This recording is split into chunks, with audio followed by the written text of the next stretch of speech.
با نامی به عالم آورش خورد قسم، با شیر سفید مادرش خورد قسم، با هستی ننگ پرورش خورد قسم، با هر سر جان کشورش خورد قسم.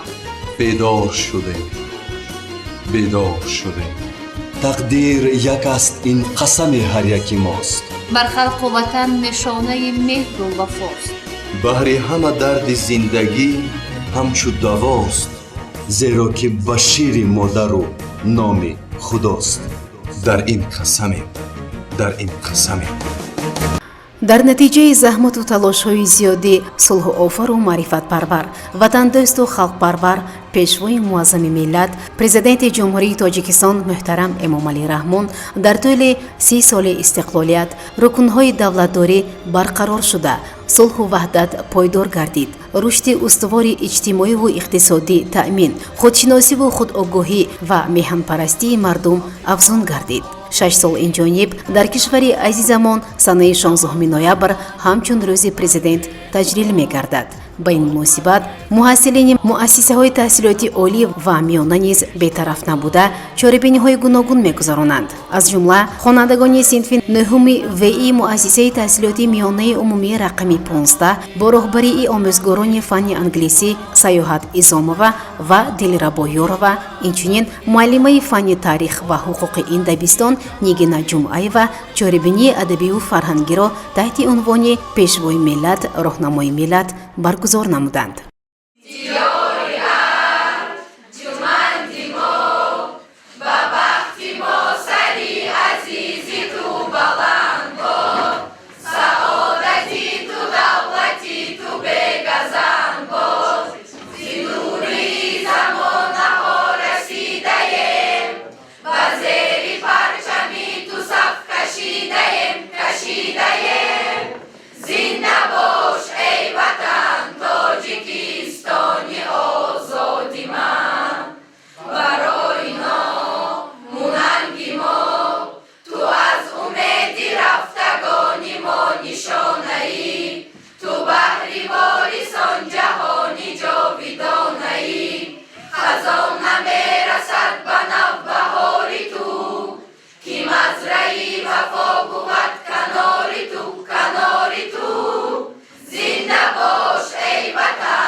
محترم اهل نشست، صد سلامی آتشین بحری شما با صد هوس. شاد هستیم از قدومی نیکی هر یکی شما، سربرافلاکیم زیدیداری خوشی شما. سلام و درودی خود را نیسارتان میگردانم آموزگارانی عزیز. ما خوانندگان صنف نهیوه چاره‌بینی آماده نموده‌ایم بخشیده بر روز پیشوای معظم ملت و اینک میخواهیم برنامه خود را پیشکشتان نماییم. سلام ای پیشوا مردی خداداد، نمودی از سرینا کشور آباد. همه احسن همه خانیم تحسین، به آن فرزانه مادر که تو را زاد. پی حفظ وطن از خواب ماندی، گهی از دیده جای عشق راندی. بسد از تلاش و زحمتی خویش، وطن را بر سری وحدت رساندی. خدا خندید بر رویت امان باش، سرافراز مردمی روی جهان باش. مگو زینها روز پیر گشتم، همیشه پیشوای تاجیکان باش. بله اسماعیل سامان تو هستی، شکوه بخت نورافشان تو هستی. مبارک جشن استقلال و وحدت به قلب تاجیکستان جان تو هستی. شکر وحدت، شکر بخت پایدار، پیشوا داریم افتخار، به ملال از زحمت پیوسته‌اش گل افشان است میهن چون بهار. همراهش از ذوالجلال هستیم ما، خرمی را بهر هر کس انتظار. ما وطن را و وطن ما را بود، با طفیلش جاویدانه دوست دار. سوپ نوبت نیست به او خندرست، تاجیکستان ملک مردانی به آر. با چنین یک پیشوایت هیچگاه خار در دنیا نگردی ای دیار. هر دولت سروری دارد، سروری دولت را پرزیدنت میگویند. پرزیدنت دولت ما اساسگزار صلح و وحدت ملی، پیشوای ملت محترم امام علی رحمان میباشند. اینک سخن درباره پرزیدنت به خوانندگان داده می شود. Imam Ali Rahman was born to a peasant family on October 5, 1952 on the Dangare district of the Republic of Tajikistan.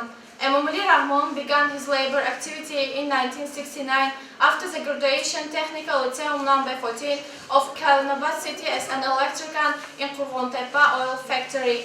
Imam Ali Rahman graduated the Faculty of Economics at the Tajik National University in 1982. From 1971 to 1974, he served at the Pacific Naval Military Force. After the demobilization, he started working at the Lenin Collective Farm in Dangara. Imam Ali Rahman, from 1967 to 1987, he held posts of Secretary of Direction and the Chairman of the Supreme Council of the Republic of Tajikistan. In 1990, Imam Ali Rahman was elected People's Deputy in the 12th Convocation. In November 1992, at the 16th session, Imam Ali Rahman was elected to the post of the Chairman of the Supreme Council of the Republic of Tajikistan. And in November 6, 1994, Imam Ali Rahman was elected to the post of the President of the Republic of Tajikistan. امام علی رحمان 5 اکتبر سال 1952 در ناحیه دنقره جمهوری تاجیکستان در عائله دهقان تولد شده است. فعالیت مهنتیش را سال 1969 بعد از ختم آموزشگاه کسبی تکنیکی چلمی شهر کلین آباد تا سربند به حیث استای برخی روانکشی در شهر قرغانتپه کار کرده است. از سالهای 1971-1974 در فلوت اقیانوسی آرام در خدمت حربی بود. پس از خدمت حربی به زادگاه خود برگشته و سرخوزی به نام لنین ناحیه دنقره کار کرده است. از سال 1987 تا سال 1972 دیرکتوری سرخوزی به نام لنین ناحیه دنقره بود. سال 1990 امام علی رحمان وکیل مردم شورای عالی جمهوری تاجیکستان در دعوت 12 انتخاب می شود. سیرماه سال 1992 امام علی رحمان وکیل مردم شورای نمایندگان ولایتی کراب انتخاب می شود. 19 نوامبر سال 1992 امام علی رحمان در شورای عالی جمهوری تاجیکستان رئیس شورای عالی جمهوری تاجیکستان انتخاب می شود و 6 نوامبر سال 1994 با راه آوازدهی عمومی خلقی پرزیدنت جمهوری تاجیکستان انتخاب می شود. On November 1999, Imam Ali Rahman was elected on the alternative basis and by nationwide voting and assumed office of the Republic of Tajikistan for a 7-year term. On November 26, Imam Ali Rahman was elected the President of Republic of Tajikistan for a 7-year term by nationwide voting assumed for a third time. He is the hero of Tajikistan. Imam Ali Rahman is married and he has 9 children. At the time, Imam Ali Rahman was elected the leader of our country. 6 نوامبر سال 1999 امام علی رحمان در اساس آلترناتیوی و با آوازدهی عمومی خلقی بار دوم به مهلت 7 سال پرزیدنت جمهوری تاجیکستان انتخاب گردید. 6 نوامبر سال 2006 امام علی رحمان در انتخاب شفاف و دموکراتیک در اساس آلترناتیوی بار سیوم به مهلت 7 سال پرزیدنت جمهوری تاجیکستان انتخاب شد. قهرمان تاجیکستان می باشد. آیله‌دار و پدر 9 فرزند است. زمانی که فرزند نامور و نامبردار خلق امام علی رحمان بار اول رهبر دولت انتخاب گردید، تاجیکستان تازه استقلال روزهای دهشتبار را به سر می برد. جنگ و نیزه‌های خونی میان تاجیکان باعث اثرات زیادی مالی و جانی گردیده و یک پارچگی مملکت و هستی ملت تاجیک تهدید میکرد. امامعلی رحمان با تدبیرهای خیرتمندانه و متانت و جسارت فوق‌العاده کشور را از ورطه هلاکت و فلاکت رهانید. مردمی پریشان را سرجم نمود و صدها هزار غربت زدگان را به وطن برگردانید. با اراده سردار دولت در یک مدتی کوتاه خرابه ها به آبادی تبدیل گردیده انشاءات عظیم به وجود آمد. برای به هم پیوستن تمام گوشه و کنار مملکت شاهراه وحدت و برای مستقیما به اقیانوس برآمدن و رابطه پیدا نمودن با کشورهای دور و نزدیک خارجی شاهراه بزرگ ماشینگرد ساخته به استفاده داده شد. مهمترین کامیابی و دستاوردهای کشور نتیجه مهنت‌های فداکارانه خلق تاجیکستان و اقدام‌های قهرمانانه امامعلی رحمان میباشد. پاداش این همه کارنمایی‌ها محبوبیت و معروفیت است که امامعلی رحمان بین خلق تاجیکستان و مردم برون مرزی پیدا نموده است. The greatest achievement of Emomali Rahman is undoubtedly the lasting peace and national unity. The bitter experience of internal wars in the world second the toxic state called of overcome is apparent on the battlefield management structure using and weapons and interwars. بزرگترین دستاورد امامعلی رحمان بشبه برقرار کردن صلح کامل و وحدت ملی در تاجیکستان است. تجربه تلخ جنگ‌های داخلی در جهان شهادت می‌دهد که یگان دولت رقیب سیاسی و حریفان قدرت‌طلبش را از سنگرهای جنگ بیرون آورده با سلاح جنگی و لوازمات حربی و سربازان جنگ آزموده‌اش در سر دستگاه دولتی و ساختارهای اداره‌کنی و مقامات نظامی نشینانده است. سردار دولت امامعلی رحمان توسط تأمین صلح و وحدت ملی همچنین برای گذشتن به مرحله برقرارسازی اقتصادیات و آغاز کارهای سازندگی و بنیادکاری زمینه با اعتماد گذاشت. استقلالیت دولتی جمهوری تاجیکستان را بیش از 150 کشور جهان به رسمیت شناخته است. جمهوری تاجیکستان با اعتراف کردن آیین‌نامه سازمان ملل متحد، سند خاتمه‌ای هلسینکی، بیانیه پاریس و دیگر سازشنامه‌های بین‌المللی سیاستی داخلی و خارجی خود را عملی ساخته، حفظ حقوق انسان را صرف نظر از منسوبیت مللی محلی و مذهبی مراجعه می‌نماید. Our city is of independence under the leadership of Emomali Rahman. Our countrymen confidence steps forward on the path of building independent democratic state. During this time, Tajikistan has had its own flag, emblem and anthem. Principal for possession a statehood a national army body. Troops have emerged a national army. Tajikistan became a member of the authoritative international organization and established political, economic and cultural ties with most countries in the world. در طول 30 سال استقلالیت کشور ما تحت سروری امامعلی رحمان در راه بنیاد جامعه مستقل دموکراسی قدم‌های استوار گردانید. تاجیکستان در این مدت صاحب پرچم، نشان و صورت ملی گردید. پایه‌ها و رکن‌های اساسی دولتداری خود ارتش ملی و قواهای سرحدی را پذیرفت. تاجیکستان با عضویت سازمان با نفوذ بین‌الخلقی پذیرفته شد و با اکثر مملکت‌های ترقی کرده دنیا رابطه‌های سیاسی، اقتصادی و اجتماعی را برقرار نمود. Merits of Emomali Rahman both domestically and abroad are universally recognized for invaluable contribution to the development of universal human community.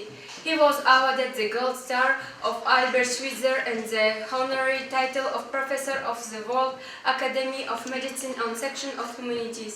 He was the first of the world's politicians bestow such a high award. In 2005, on the eve of the celebrating the National Unity Day, the President of the Republic of Tajikistan, Emomali Rahman, was granted such a high award for gold medal for the strengthening of peace and accord between nations of the International Federation of Peace and Accord. It should be noted that Emomali Rahman was first to win this among the hits of SMIA's member states. خدمت‌های امامعلی رحمان هم در داخل کشور و هم بیرون از آن اعتراف گردیده‌اند. برای سهم به‌بها در گسترش جامعه عمومی بشری، او به گرفتن ستاره طلایی آلبرت شویتزر و عنوان فخری پروفسور اکادمی عمومی جهانی طب در ساحه علم‌های گومنتری سزاوار دانسته شده است. او در جهان اولین سیاستمدار است که این مکافات عالی را صاحب گردیده است. سال 2005 در عرفه جشن وحدت باز یک جایزه عالی مدال طلایی برای تحکیم صلح و رضایت بین خلق‌های فدراسیون بین‌المللی صلح رضایت نصیبی پرزیدنت جمهوری تاجیکستان گردید. امامعلی رحمان در بین سران کشورهای اتحاد دولت‌های مستقل اولین کسی میباشد که به گرفتن این جایزه مشرف گردیده است. Emomali Rahmon has made a grand contribution to enlarging the international capability and presence of terrorism in altering global ISIS. Reports springing from the United Nations draw the attention of the world community not only to the violence of terrorism but also armed ISIS community, not only as a proposal Emomali Rahmon 2003, the International Year of Fresh Water, and 2005-2015, Desire for Action Water for Life. This initiative of President of country is part in every citizen of Tajikistan. خدمت تاریخی امامعلی رحمان از آن عبارت است که محض او دولت‌داری را به دست آورد، پیش راه خطر نابودی آن را گرفت، آتش جنگ داخلی را خاموش نمود، ساختار فلج گردیده حاکمیت خصوصا مقامات حفظ حقوق را برقرار نموده، ارتش ملی و نیروهای پاسبانی سرحد را تأسیس داد. برای تحکیم دولت و حاکمیت شرایط مهیا نموده، زمینه صلح ملی را مطرح کرد، گریزه‌ها و مهاجران اجباری را به وطن برگردانید، زمینه استوار اعمار جامعه نوین تاجیکستان را گذاشت، اصلاحات کانستیتوسیونی را در مملکت برقرار نموده، سرقانون نوی تاجیکستان را ایجاد نمود. 27 ایلون سال 1997 به امضا رسیدن سازشنامه عمومی استقرار صلح و رضایت ملی زمینه‌های حقوقی سیاسی را فراهم ساخته، صلح تاجیکان را به دست آورد که برای جهانیان تجربه بی‌نظیر است. زمینه احیای ملی را فراهم ساخته و کارهای عظیم و سازندگی افتتاح بخشید. وضع اقتصادی و اجتماعی مردم را به کلی بهتر نموده، خطر گرسنگی را از بین برد. امامعلی رحمان به عوض سهم خیلی ارزشمند خود و کارهای شرفمندانه‌اش با عنوانهای عالی دولت‌ها سرفراز گردیده است.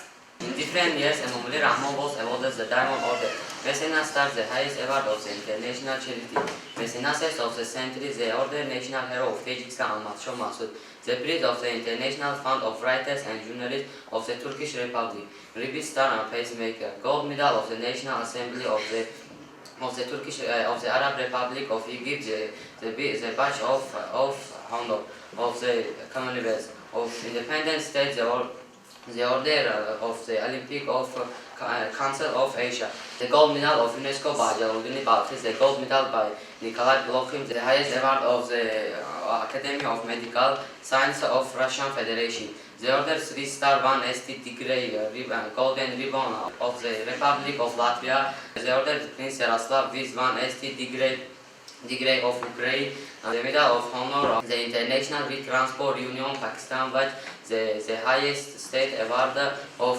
Islamic Republic of Pakistan, and number of other decorations and prizes. پرزیدنت جمهوری تاجیکستان امامعلی رحمان در سالهای گوناگون همچون با اردن الماسدار زویزده متنت ستاره سرپرست جایزه عالی جمعیت بنیادی بین المللی خیریه متنت استلیتیا سرپرستان عصر اردن قهرمانی ملی افغانستان احمدشاه مسعود جایزه بنیادی بین المللی نویسندگان و روزنامه‌نگاران جمهوری ترکیه ستاره یاقوتی امیرت و رد صلح‌آور مدال طلایی ارجگذاری به مولانا جلال‌الدین بلخی یونسکو اردن طلایی احیای راه ابریشم مدال طلایی به نام نیکولای بلاخین اردن طلایی اکادمی علم‌های فدراسیون روسیه و عالی‌ترین نشان پاکستان و دیگر مکافات‌ها و جایزه‌ها سرفراز گردانیده شده است. Thanks to countless efforts of Emomali Rahmon, Tajikistan was rescued from the national tragedy.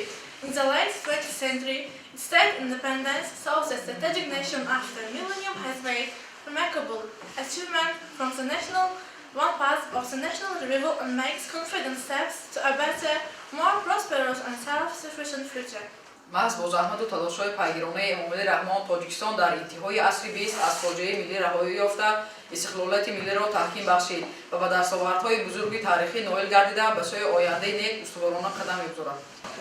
At the new stage of constructing young Tajik state, a fortune bestowed upon the ancient Tajik nation a unique historical personality.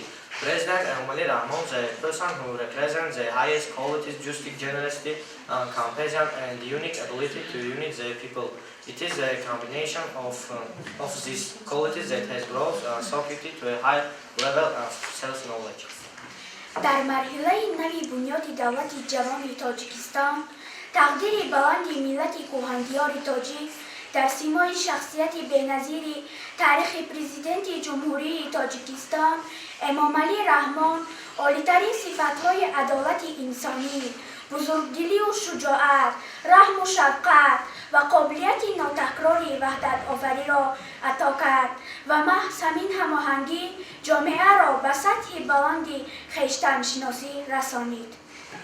سروری ما تاج وحدت بر سری تاجیک نهاد، تاج زرین خالی ما بادا مبارک دوستان.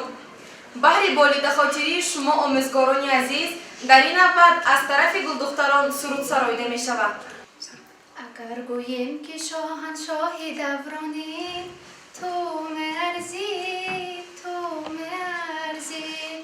برای تاجیکان پیغامی یزدانی تو مرزی پریشان خلق تاجیکت ز دست اجنبی ما رها کردی وطن را از پریشانی تو مرزی بشیر مادرت خوردی قسم سهم آرم خرید جانی هر یک تاجیکستانی تو مرزی سپاس و عرض و درد دل بگویند خلق پیشی تو چی جایی گپ که به هر درد درمانی تو مرزی پیشوای ملت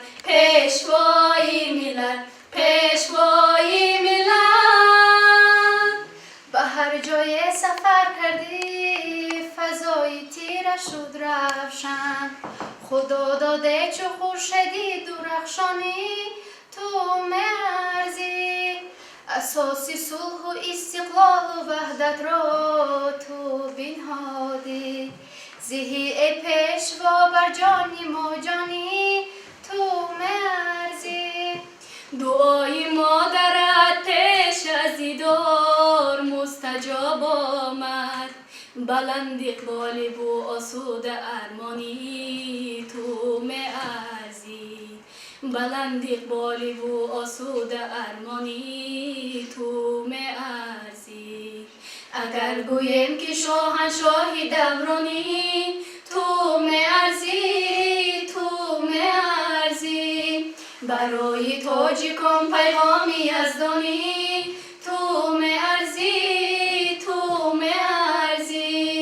پریشان خلق تاجیکت ز دست اجنبی ما رها کردی وطن را از پریشانی تو مرزی بشیر مادرت خوردی قسم صبح آرم خریدی جانی هر یک تاجیکستانی تو مرزی سپاس و عرض و درد دل بگویند خلق پیشی تو چی جایی گپ که به هر درد درمانی تو مرزی پیشوای ملت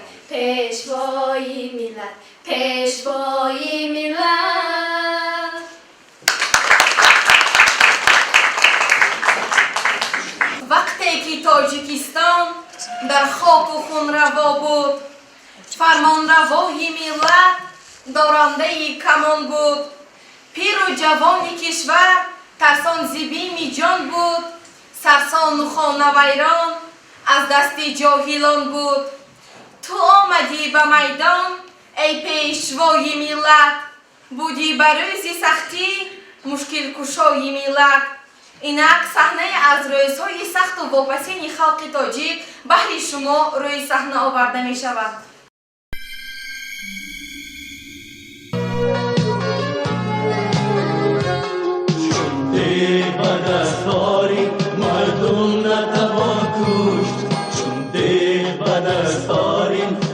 مردم نتوان کشت نزدیک خداوند بدی نیست فراموش نزدیک خداوند بدی نیست فراموش این ترن از بری ستمگاران کردن این ترن از بحری ستمگاران کردن انگون از بحری نبی دست بسر خوش انگون از بحری نبی دست بسر خوش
تاجیکستان کشوری زیبای من تاجیکستان کشوری یکتای من با تو دارم افتخار ای میهنم تاجیکستان خانه آبادی من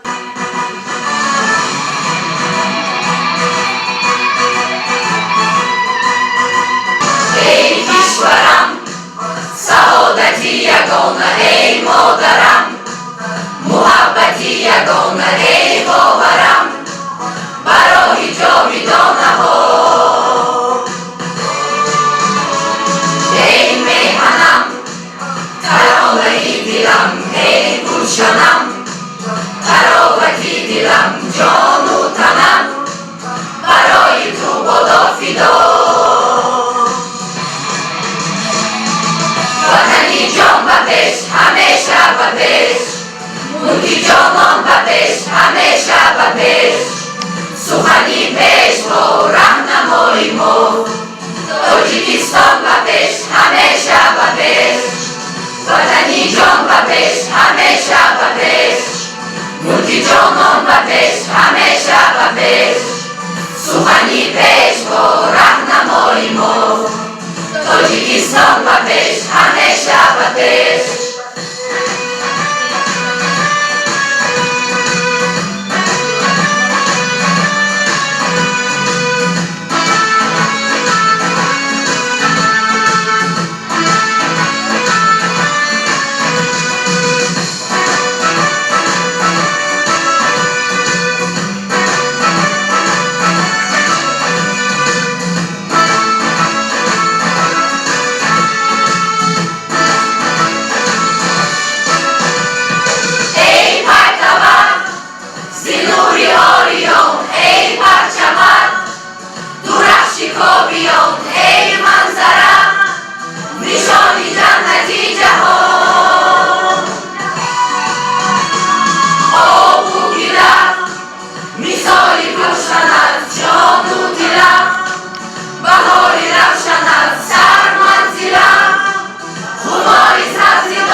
یگانه ای مادرم محبتی یگانه ای باورم برای جاویدانه ها ای میهنم ترانه دلم ای گوشنم تراوتی دلم جان و تنم برای تو بادا فدا وطنی جان بپیش همیشه بپیش ملکی جانان بپیش همیشه بپیش سخنی پیش و رهنمایی ما تاجیکستان بپیش همیشه بپیش وطنی جان بپیش همیشه بپیش ملکی جانان بپیش همیشه بپیش سخنی پیش و رهنمایی ما تاجیکستان بپیش همیشه بپیش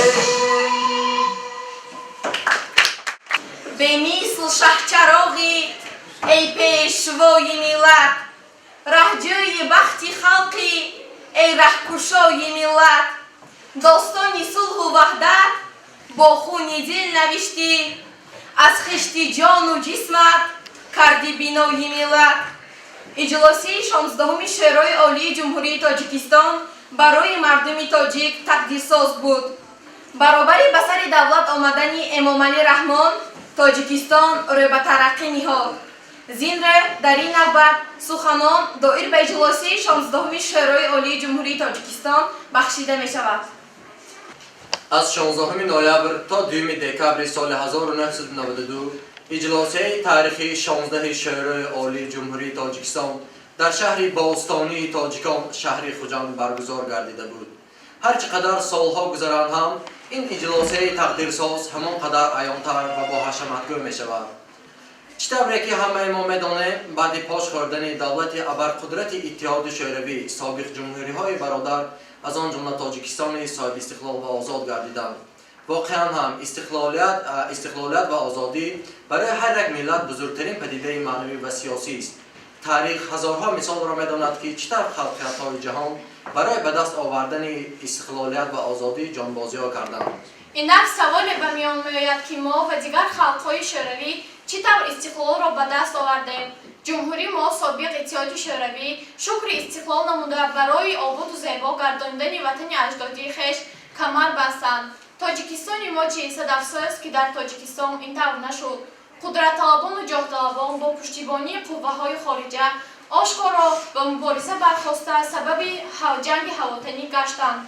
طوری که معلوم است هنوز تا اجلاسی سرنوشت‌سازی 16 شورای عالی در جمهوری ما واقعه‌های و حادثه‌های زیاد به وقوع پیوستند.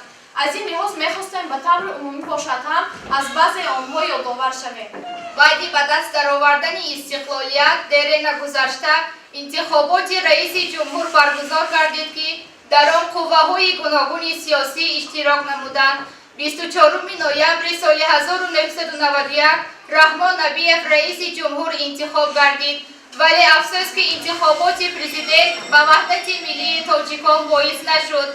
برعکس ابتدای ناخوشی‌ها در کشور گردید. حکومت جدید تاجیکستان به سهو و خطاگی‌ها راه داد.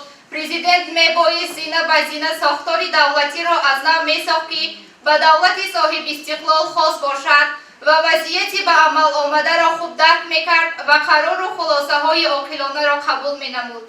عموما دوره حکمرانی رحمان نبیف اپوزیسیون پرزور و آشتیناپذیر را به میان آورد. از اینجاست که در نگذشت و تظاهرات و گردهمایی‌ها و به جبهه‌های مخالف همدیگر تقسیم شدن وضع سیاسی گردید.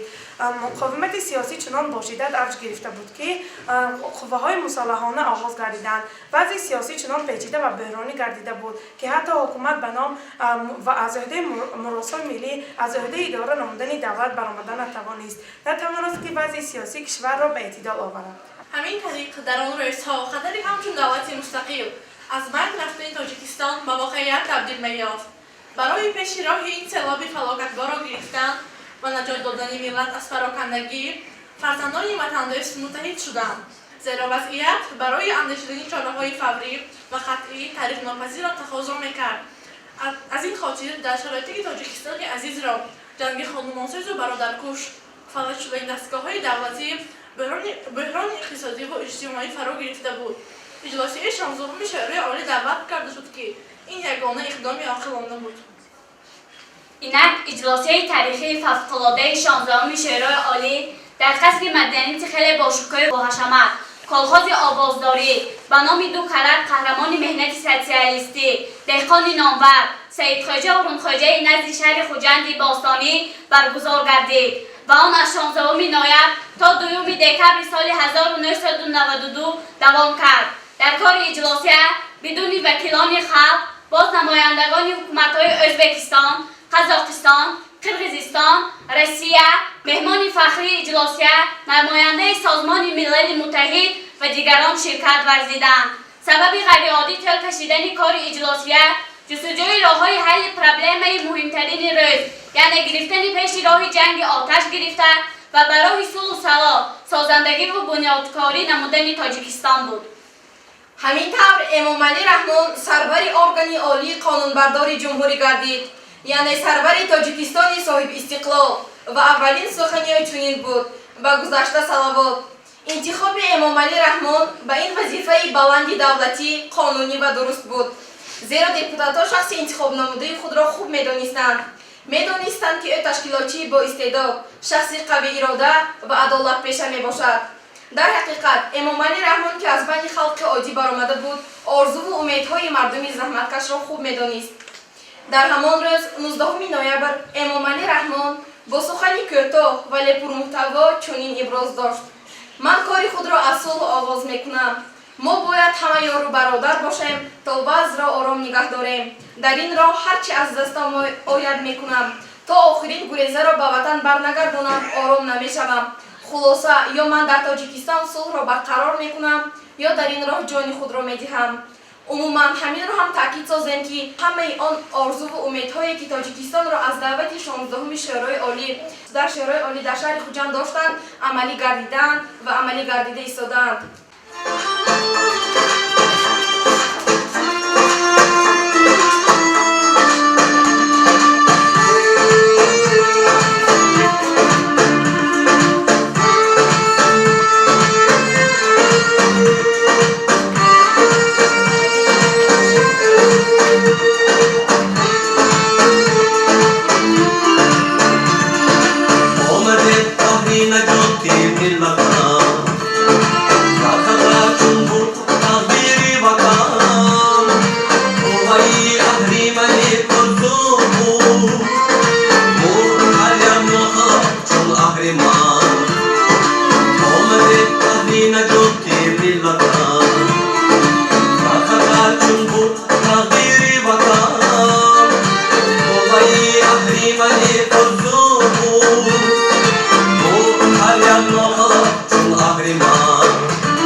در انتها نماینده شعبه معارف شهر پنجکند شفیوه و جانشین دیرکتور اوید با کارهای تعلیم نظیره علیموه بابت برگزاری این چاره‌بینی اندیشه‌های خود را چنین بیان داشتند. آموزگاران و خوانندگان به‌نهایت گرامی، чорабине ки имрӯз шумоён бахшида ба рӯзи президент гузарондетон бениҳоят диққатҷалбкунанда ва хотирмон буд. ман ҳамаи шумоён омӯзгорон ва хонандагони азизро ба муносибати рӯзи президент аз номи мудираи маориф мукаммалзода ва шахсан аз номи худам изҳори миннатдории худамро мерасонам ва таманниёти худамро ба фарзанди фарзонаи миллат чунин иброз медорам. эмомалӣ раҳмон шоистаи таҳсин гардад номатон, то аз ин ҳам бештар хандад ҳаёти бахтатон. кор агар бошад муносиб ном ҳам зебандаст, номи неки эмомалӣ раҳмон аз меҳнати арзандаст. тантанаҳои ҷашни рӯзи президентро ба аҳли бошандагони кишвар хуҷаста мегӯям. мо имрӯз иштирокчиёни ин чорабинӣ гӯё ба як сайри таърих ворид шуда бошем. дар ҳақиқат маълумотҳое ки оиди 16-уми шӯрои олии ҷумҳурии тоҷикистон яъне шӯрои тақдирсоз ва дар бораи корномаҳо ва хизматҳои асосгузори сулҳу ваҳдат, пешвои муаззами миллат, президенти ҷумҳурии тоҷикистон буд. бисёр хонандагон хуб маълумотҳо доданд. барои ҳамин аз номи маъмурияти муассиса, аз номи иштирокчиёни ин чорабинӣ ба омӯзгорони фанни забони англисӣ ёрова дилрабо ва изом ва саёҳат, омӯзгори фанни таърихи шумо муҳтарама ҷумаева нигина миннатдории маъмурияти муассисаро мерасонам. шумо хонандагони синфи нӯҳи в гуфторҳое ки шумо кардед рости гап ки моро ба сайри таърихӣ аз соли 92 то имрӯза бурд ва ман хушнуд аз он ҳастам ки фаъолияти шумо назаррас буд. аз номи тамоми ҳозирини ин чорабинӣ ба шумо низ ташаккур мегӯям. ба гулдухтароне ки рақси зебо намуданд, хонандагони синфи 4А ки роҳбарашон Муродова ҳастанд, ба инҳо ҳам як ҷаҳон миннатдории хешро баён менамоям. шукри ин замин, шукри тоҷик будан, шукри осоишу оромиши чаман, шукри ин пешвои равшанзамиру раиятпарвари миллат. ҳамду сано ба он модаре ки пешворо офарид, тарбият кард, ба камол расонид ва ба халқу миллати тоҷик инъом намуд. дуруд ба инсоне ки миллатро сохт, душманонашро сӯхт ва фазои якдилии мардумро ҷовидона пайваст бо сулҳ, ваҳдат ва ягонагии миллат. аҳсан ба шахсе ки давлатро аз вартаи нобудӣ раҳонид, гурезагонро баргардонид, ятимонро падарона парасторӣ намуд. қоил ба он абармарде ки вожаҳои истиқлолият, якдилӣ, ягонагӣ, ваҳдат, сулҳу оромӣ, суботи сиёсиро дар вуҷуди халқ ҷой намуд ва ҳисси эҳтиромашро боло гузошт. суҷуд пеши пои бохираде ки номи поки зан модарро арҷ гузошт, ашки дидагонашро пок ва хандаи тифлаконашро дар хонадон танинандоз намуд. сипос ба он сиёсатмадоре ки ҳизберо созмон дод ва роҳбарии онро бо ихлоси худ ба зимма гирифт, давлатӣ гардонид ва ҳизби демократии халқии тоҷикистон ном ниҳод. эй пешво, ман имрӯз ба васфат тарона мехонам, таронаи ихлос, таронаи сипос, таронаи ҳамду сано. васфат бисёр тараннум мекунам, лек қатрае аз баҳр мешуморамаш, зеро ки бекарон аст хизматҳои шоёнат. зиҳи эй пешвои миллат, боши саломат ба бахти халқу давлат, эй соябону дастгири хуршеди тоҷикони дунё. зиҳи эй пешво, зиҳи эй пешво, эй шоҳи даврон, зиҳи ҷовид эмомалии раҳмон. савганд به نام پاک خدا. سوگند به شیر سفید مادرم، سوگند به دعای نیکی پدر و مادران، سوگند به نان و نمک دسترخوان پیر و جوان، سوگند به آب و خاک مقدس وطن که مسئولیتی تقدیری امروز و آینده دولت و ملت تاجیک را بر دوش میگیرم.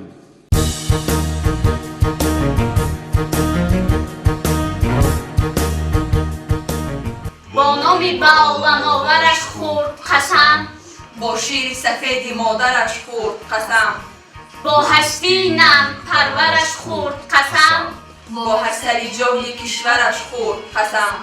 بیدار شدیم، بیدار شدیم، تقدیر یک از این قسمی هر یکی ماست.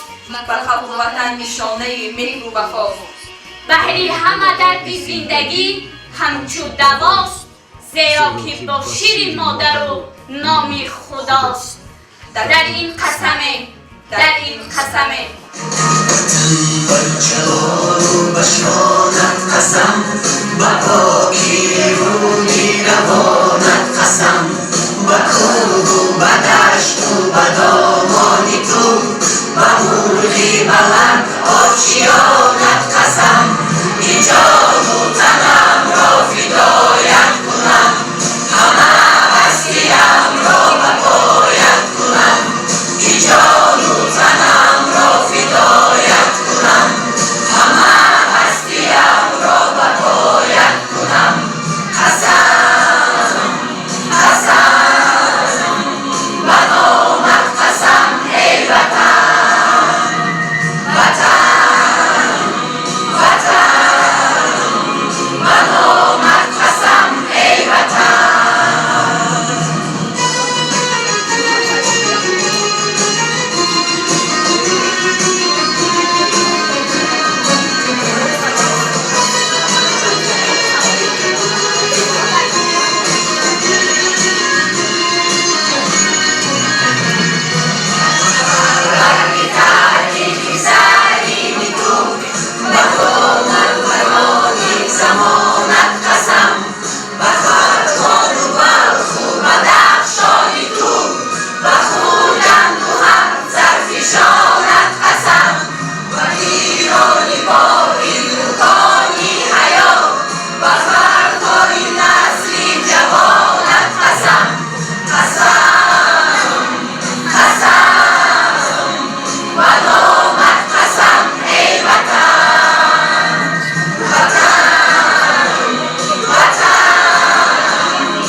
ای مادری از طاقت تحقیر خستم، وطن ای شهرچناری از شمال جهل میشکستم. زیبدی 100,000 سال علمهای تو بر یادم رسند، فریاد خواهم کرد. وطن با نام تو، با ننگ تو، با عشق مجروحی نبردی تو، و جای عاشقانی خردمند و شعرمردی تو، بینایی شهرت و شانی تو را بنیاد